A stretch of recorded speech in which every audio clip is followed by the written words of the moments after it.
Đây, bộ ba Citizen màu xanh nha cả nhà. Citizen nha, 1964 TCH The Clubhouse. Đó. Rồi Citizen Amure. Hai con này size 39, con này size 40. Vậy nè. Quá đẹp luôn. 6 kim, kim quạt. Hàng độc lạ.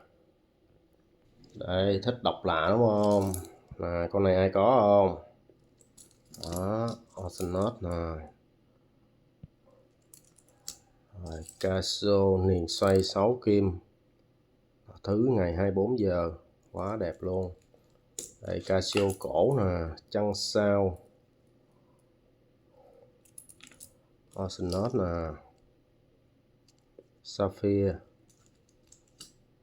Zippo nè. Kim choi, dạ quang siêu sáng.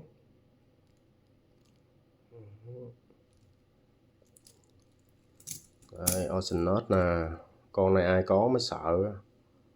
Đó. Con này kim chạy ngược nè. Đó, kim chạy ngược. Một kim nè. Đó, một kim độc lạ. Rồi thôi.